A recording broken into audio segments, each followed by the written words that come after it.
Bonjour à tous. Aujourd'hui, pas d'électronique. Je vous propose plutôt d'essayer de voir, de faire vraiment du modélisme, plutôt des choses qui m'intéressent aussi, mais où je maîtrise quand même moins, je le sens, hein. Mais par contre, ça m'intéresse beaucoup et j'ai envie d'apprendre. Donc, depuis quelques temps, là, j'ai un laser maintenant, hein, voilà. Et j'avais dans l'idée, il y a très très longtemps, de fabriquer un truc assez joli. Une rotonde, en fait tout un dépôt vapeur, ce serait tout un module sur le thème dépôt vapeur, donc un truc qui prendrait un petit peu de place, je ne sais pas du tout où je mettrai ça, mais peut-être on verra, on verra. Je me pose beaucoup de questions, on verra. Donc j'ai attaqué la fabrication, la construction d'une rotonde de type G. Voilà, qui à mon avis, l'architecture, une architecture vraiment très sympa parce que ça me rappelle vraiment ça fait bâtiment industriel, donc c'est plutôt gris, mais pour moi c'est pas vraiment triste, c'est beau quand même.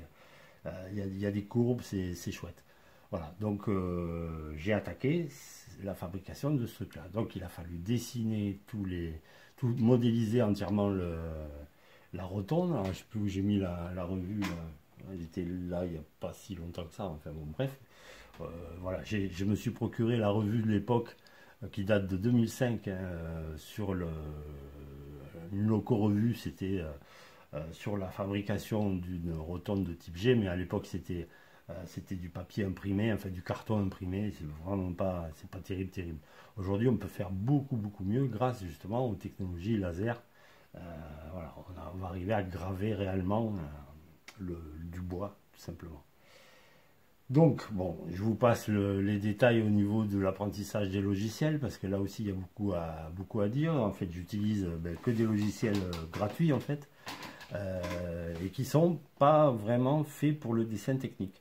C'est-à-dire que ce soit Inkscape ou Illustrator, c'est plutôt fait pour faire du dessin artistique. C'est-à-dire si vous faites de la bande dessinée, là c'est top.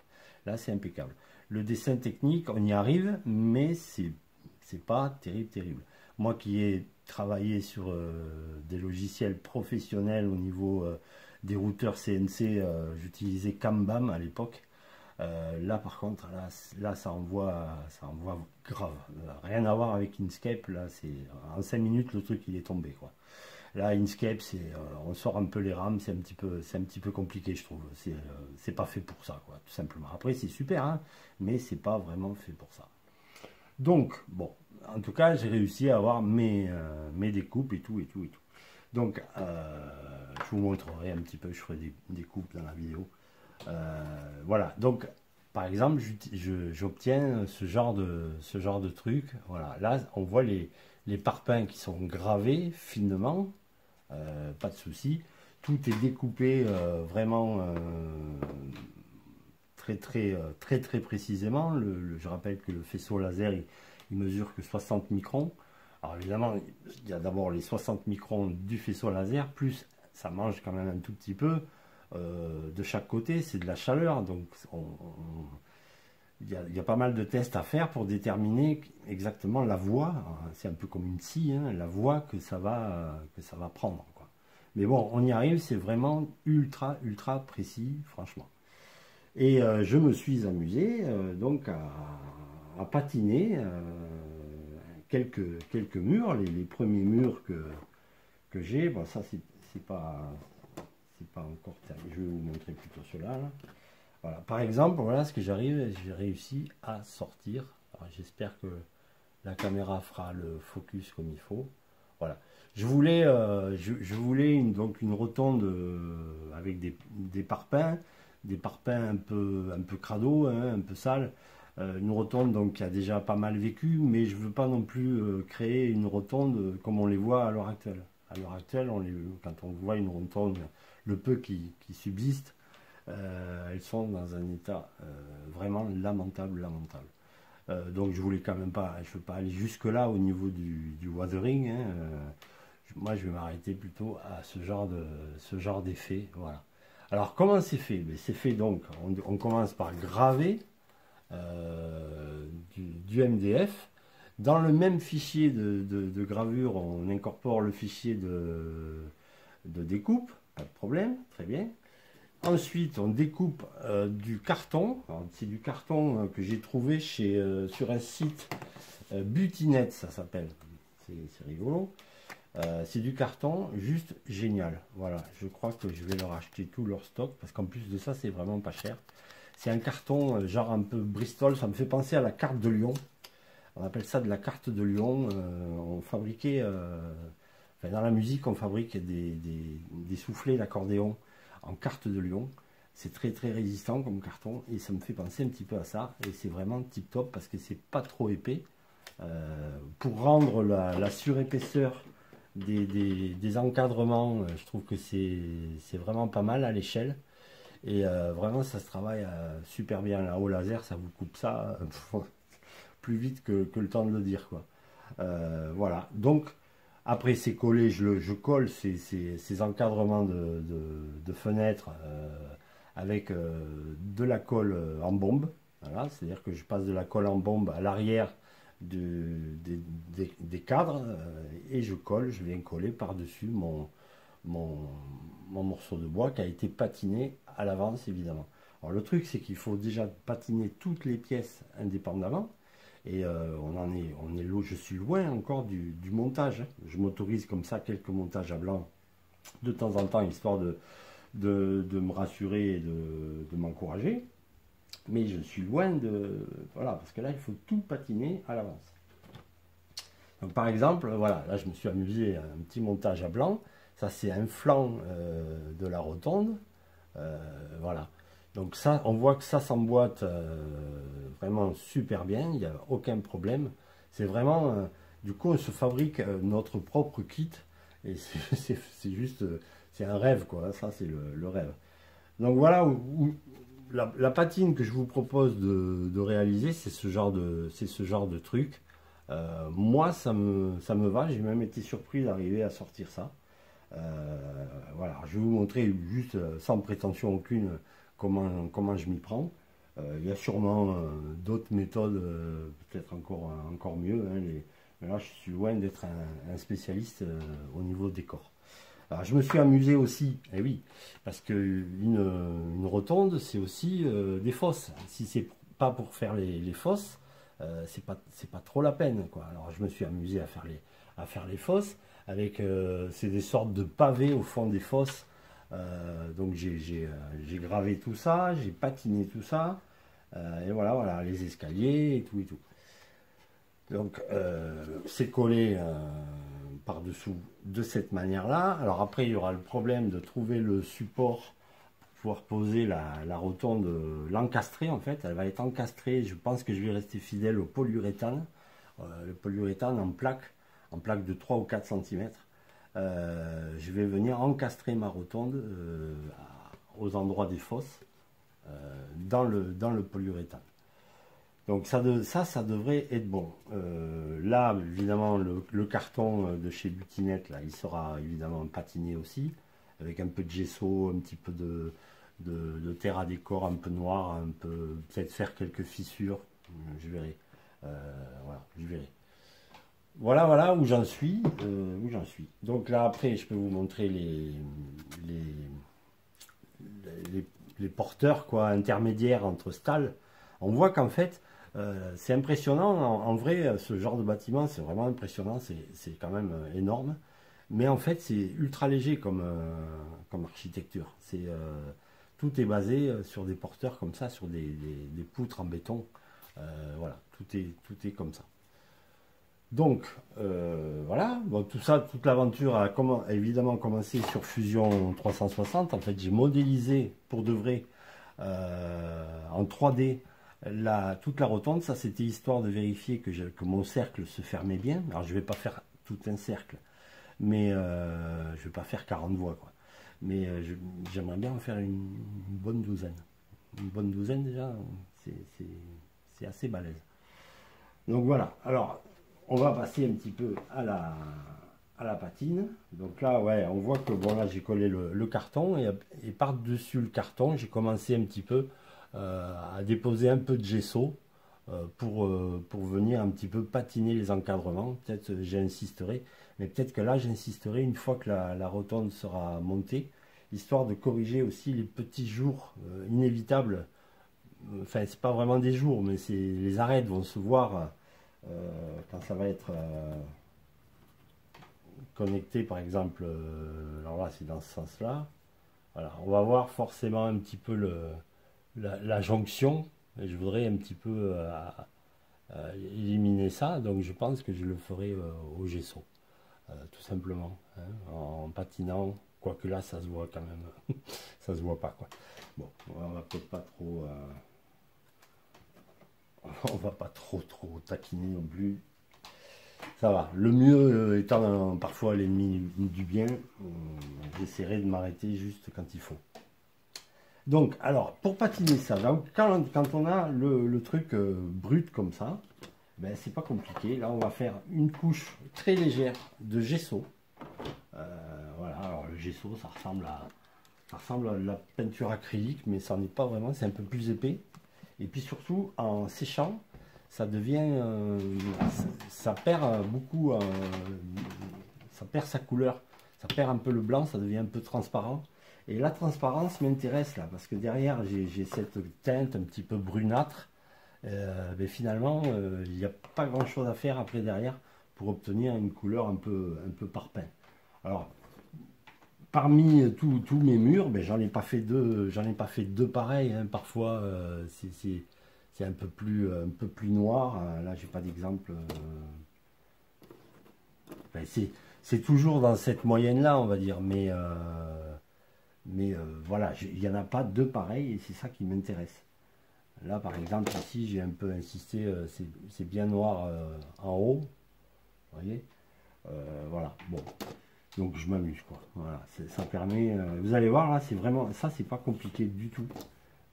En fait, le hasard fait bien les choses. Bien souvent. Donc un peu de gesso sur un vieux machin. Voilà. Tac. J'espère que vous voyez bien. Vous verrez peut-être pas tout. Et encore, là, il fait beau depuis 5 minutes. On a un peu de soleil. Ça fait vraiment pas longtemps. Hein. Ah, j'en profite aussi pour remercier toutes les personnes qui m'ont souhaité mon anniversaire. C'était hier. Voilà. Ça m'a beaucoup touché. Voilà.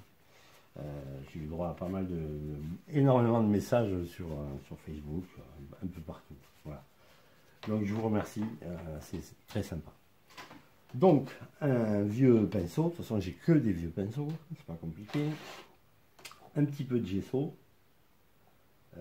Pas beaucoup. C'est presque déjà un dry que je vais faire, un dry brush. Hein.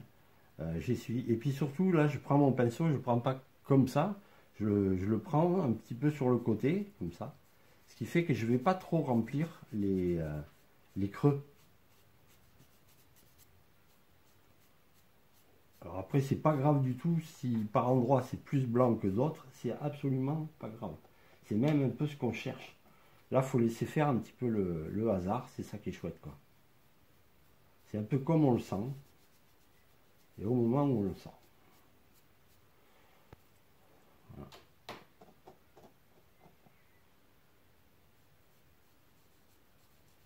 Alors avant d'attaquer ça, j'ai pas mal réfléchi, parce que des rotondes comme ça de type G, il y en a un petit peu, au niveau finition, il y a eu un petit peu tout.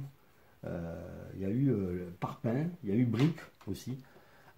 Mais briques, je sais pas, je trouve que ça fait trop de briques d'un coup, je sais pas, ça me plaisait pas. Je préférais un truc plus froid, plus industriel, voilà, plus comme je le vois moi, quoi. Plus usine des années 60. Quoi.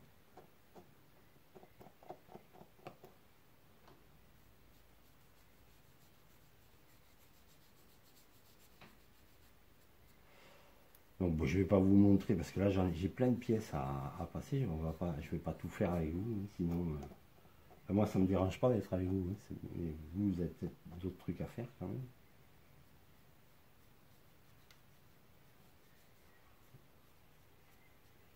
Voilà, j'en mets, des fois j'en mets un peu plus des fois un peu moins, peu importe. Je laisse faire donc le hasard. Voilà, je vais en faire quelques-uns comme ça. Je vous montrerai quelques minutes après, quand ça aura déjà un petit peu séché, ce que ça donne.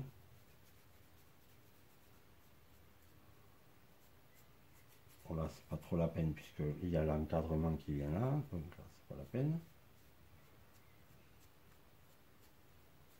Là aussi en bas, c'est pas trop la peine non plus. Là ici aussi. Là ici, voilà.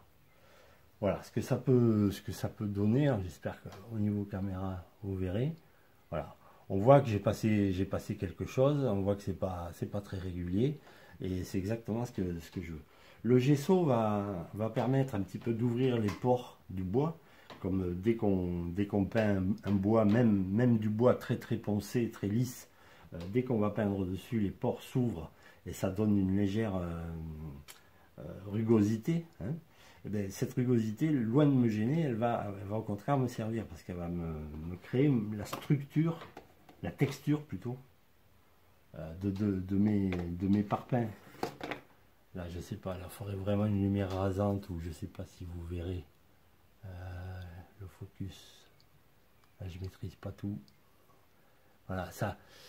Avec le dry brush que je fais à la fin, vous verrez, c'est assez magique. Le truc apparaît presque d'un coup. Et voilà. Donc, je fais ça et puis on se retrouve quand j'ai fait ça, quoi, pour la prochaine étape.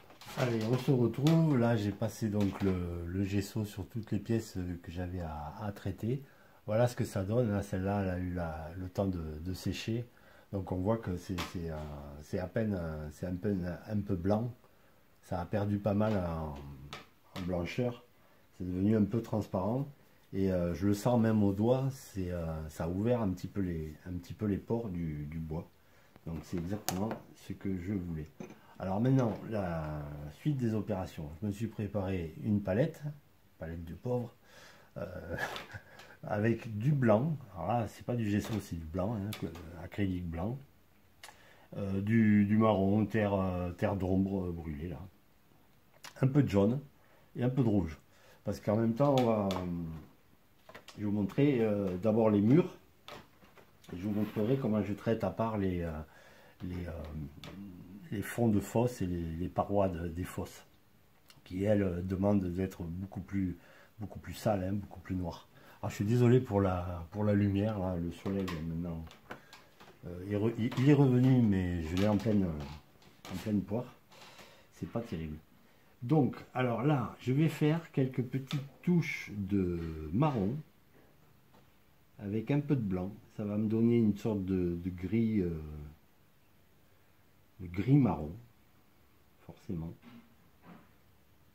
Et je vais venir appliquer. Là, pareil, faut pas être spécialement délicat. Je vais en mettre un petit peu par-ci par-là et je vais l'étaler carrément au doigt. Voilà, ça, je sais, en gros, je vais faire des taches beaucoup plus sombres. Voilà. Je vais vous montrer parce que là, je sens bien que vous voyez pas tout là, forcément. Voilà, ici, ça. On se le fait exactement comme on a envie de le faire, comme on le sent, au moment où on le sent. Ça me paraît pas mal. J'aurais peut-être pu insister plus au gesso sur celui-ci, mais c'est pas grave. Voilà, donc je m'amuse, voilà, à faire des trucs un petit peu comme ça, tout simplement. Donc ça, c'est pour les murs de base. Après, même principe pour les fonds de fosse, on va faire pareil. Et là, on va insister un peu plus lourdement sur le côté crado.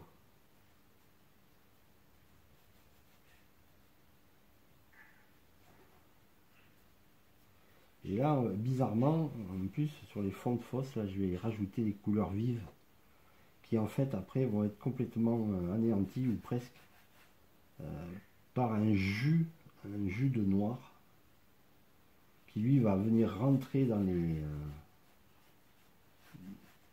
creux qui va venir donc me salir totalement le fond de la fosse.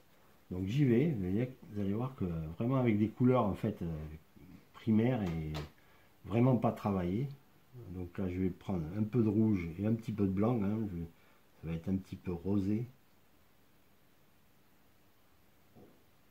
Je vais venir un petit peu en passer par-ci par-là, étaler un petit peu. Je sais pas, là je pense pas, non vous voyez pas, hein, ça c'est terrible.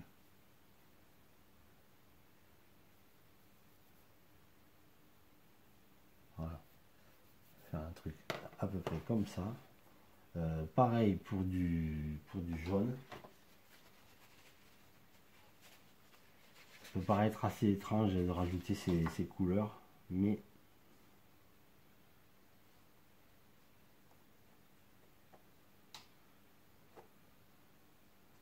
ça c'est un truc que j'ai découvert en le faisant, tout simplement. Par contre pour la base de la technique, évidemment j'ai vu mon ami Philippe, hein, et lui s'est amusé à me patiner le premier pan de mur. J'ai demandé son avis d'ailleurs sur est-ce qu'on fait brique, est-ce qu'on fait parpaing. Bon, je pense qu'on est tombé d'accord sur les parpaings. C'est plus sympa. Et, mais c'est chaque fois que j'ai eu en modélisme, à chaque fois que j'ai eu à rendre du ciment, du béton, c'est pas facile. C'est pas facile parce que dans le béton c'est pas juste gris, quoi. D'abord c'est une texture. Et puis il y a 36 couleurs dans le béton. Il y a du vert, on le voit, il y a un petit peu de bleu. C'est pas facile du tout, ça. Alors je m'étais préparé un jus de noir, non pas un café, mais un jus de noir. Mais là j'en ai plus, donc je vais en refaire un peu. Donc il s'agit vraiment d'un jus. Donc je vais mettre un petit peu de peinture et énormément d'eau. Qu'il soit noyé, hein, le truc là. Je ne connais rien, mais voilà. Hop. Et là, je vais prendre le pinceau peut-être encore plus pourri que les autres. Ouais, celui-là, c'est celui-là.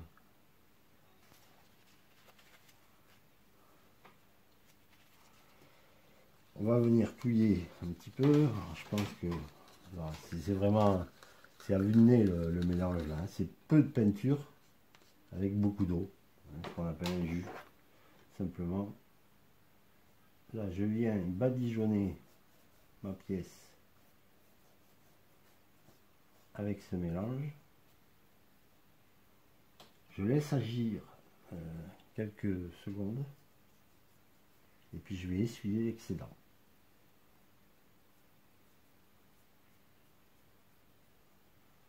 Tout simplement. Et ça devrait me donner un fond de fosse qui donne pas envie de manger au fond, quoi. Voilà. Je pense que je peux même rajouter un petit peu de noir. Il vaut mieux y aller doucement. Rajouter un petit peu de pigment. Le jus est vraiment trop blanc. Alors il y aurait moyen, normalement, les jus comme ça, quand je travaille, quand je fais des maquettes plastiques, parce que ça m'arrive des fois de me détendre en faisant des maquettes plastiques. Sur les maquettes plastiques, quand j'ai des jus comme ça à faire, j'ai fait toujours à la peinture à l'huile, hein, pour artiste, mélangée avec beaucoup d'essence à Zippo. Et ça fait, c'est génial. Mais là, bon, je suis avec de l'acrylique. Bon, a priori, sur du bois comme ça, au moins ça sèche très vite. C'est l'avantage par rapport à l'huile.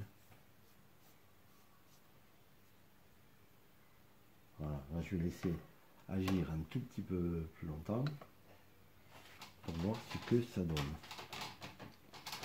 Et alors il y a un détail là que j'ai oublié, que j'aurais dû faire, c'est qu'on peut gratter avant. On peut gratter certains pavés, je l'ai fait sur les autres fosses là. on peut gratter certains pavés avec un cutter, ce qui fait qu'on arrive à, je sais pas si ça se verra, hein. Voilà, je le vois ici, mais on arrive un petit peu à user certains pavés par rapport à d'autres. Voilà, moi je le vois, hein, je le vois ici, je sais pas si vous le verrez. Voilà, là je me suis amusé à user certains pavés.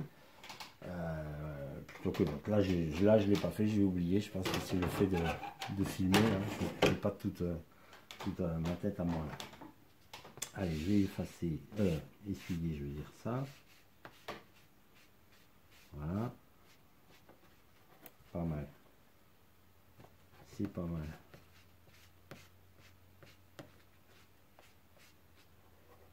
On n'est pas trop mal. Là. Voilà. Ça nous donne ça. Alors évidemment, ça, c'est d'une tristesse à mourir. Pourquoi? Parce qu'on est sur les bonnes couleurs, on est même sur la texture est bonne, mais pourtant il y a un truc qui ne va pas. Et qu'est-ce qui ne va pas? Ben, tout simplement, il manque la lumière. On a beau, là je l'éclaire, mais c'est un truc, c'est du modélisme, c'est là où c'est plus comme dans la réalité. Même quelque chose de très noir, en fait, si vous regardez un objet très noir, avec une lumière directe dessus, vous allez voir du blanc. Et c'est ça qui nous manque là, du blanc. Il va falloir faire un dry brush de blanc. Voilà, tout simplement. Très léger, mais quand même. On fera ça tout à l'heure. Voilà. Là, je vais regarder ce que ça donne, ça là. Alors là, peut-être, on va s'amuser à varier un peu les tons. Faire un marron, mais un peu plus... Un peu de jaune aussi, tiens, je vais innover. Voilà. Ça va me donner une sorte de gris. Avec un tout petit peu de vert, ouais, c'est ça. Voilà. C'est ça qui me va pas mal. Ok, yes, un poil plus là.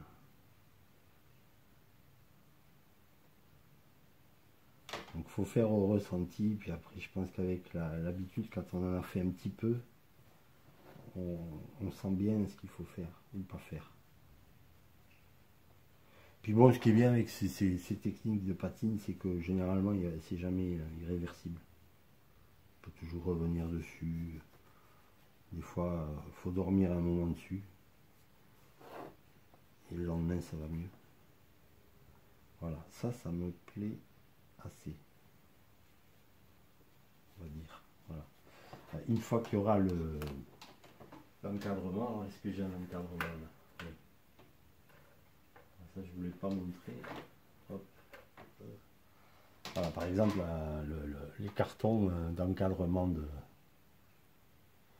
fenêtres. On voit que ça va venir pile poil dessus. Et une fois traité avec un peu de gesso aussi, c'est-à-dire un peu de lumière aussi, un peu de blanc quoi. On peut faire ça au gesso ou même à l'acrylique blanc, il n'y a pas de souci. Mais ça va rallumer tout le truc. Donc là pour ça, mais ça c'est assez rapide finalement et ça va pas mal. Donc là, je vais vous montrer un petit coup de dry. Alors là, j'ai un pinceau, mais vraiment particulièrement pourri.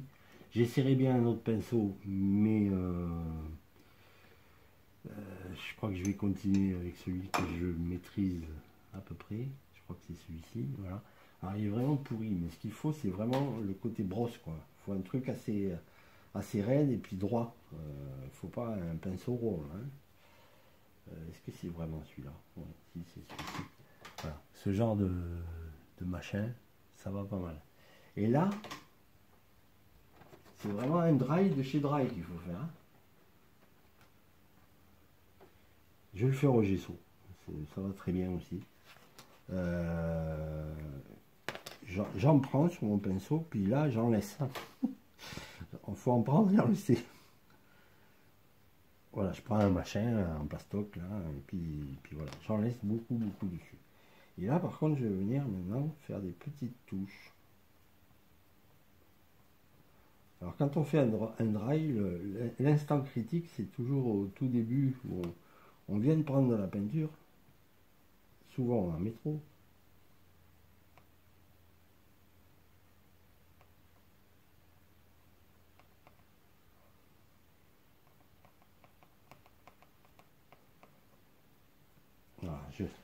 Alors, faut pas hésiter. Par contre, il y a un moment, quand on fait du dry brush, où on se le sent grave, c'est quand on commence à manquer un peu de peinture. Alors là, on peut y aller un peu plus franchement. Et là, ça se fait, mais oh, c'est magique.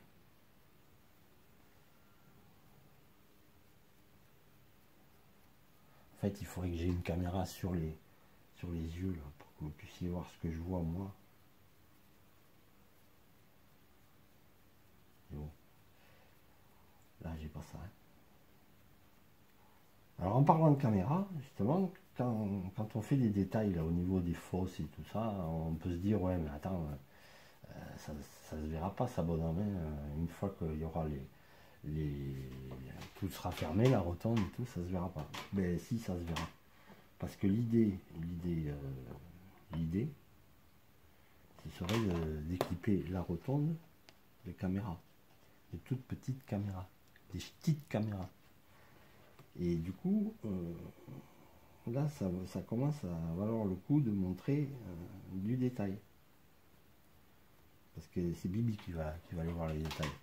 Et là, ça va être génial. Donc, je regrette pas. Puis de toute façon, au moins, je sais qu'ils y sont, les détails. C'est ça aussi.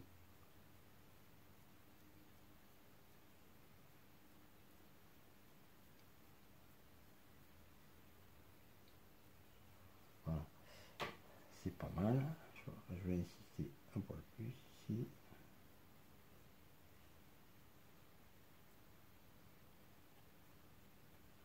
J'aurais pu insister un poil plus sur le marron. Et ça va, ça vient. Quand ça vient, ça va.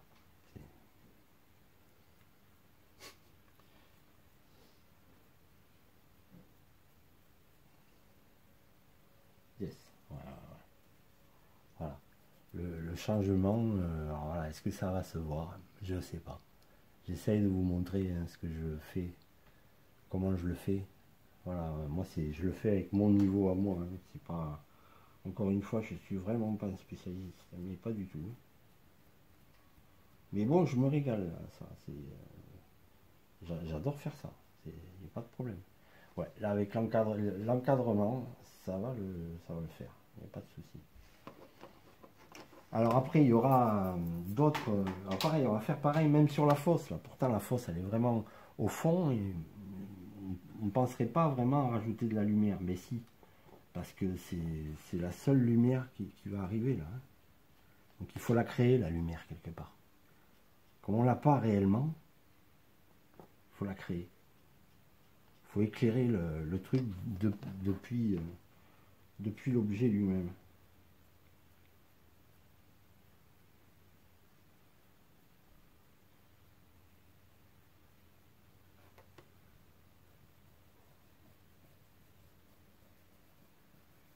De toute façon, au fond des fosses, je suppose qu'il y a 36 000 produits qui tombent là, des bécanes dégoulinantes de plein de trucs.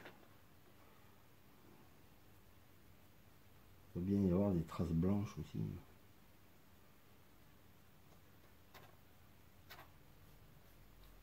J'en ai mis un peu beaucoup quand même. Alors ce qui est bien, c'est qu'on passe le doigt et ça s'efface. Ça s'estompe plutôt.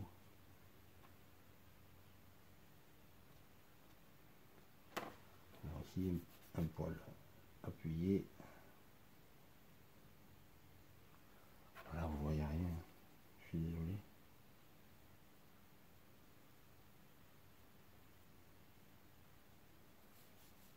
Voilà.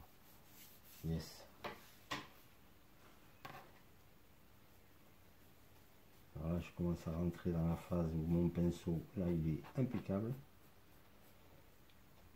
Je peux un peu insister sans faire des gros pâtés. Et voilà, là ouais, la texture arrive.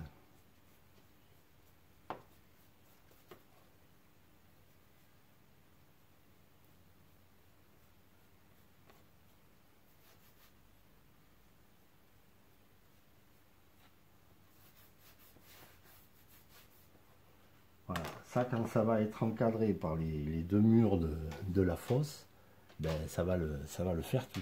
ça va le faire vraiment. Ça va faire exactement ce que je vous ai montré tout à l'heure.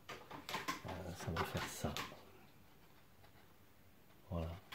J'espère que vous voyez bien. Voilà, voilà. Moi, je pense qu'on va s'arrêter là pour aujourd'hui. Je vous ai montré un petit peu, voilà, ma technique à moi. Après, c'est pas du tout un tuto, c'est pas. Moi, j'y connais rien. Je suis comme beaucoup de gens là. J'essaye d'apprendre. Voilà. Et je vous montrerai évidemment toute l'évolution normalement du truc. Mais il faut pas être pressé. Encore une fois, là, c'est encore un truc ça sur long terme. Voilà, c'est ça qui est intéressant dans le modélisme, c'est que voilà, ça prend du temps. Au moins, on est occupé pour un bon bout de temps. Impeccable. Très bien. Je vous dis à très bientôt. Ciao, ciao.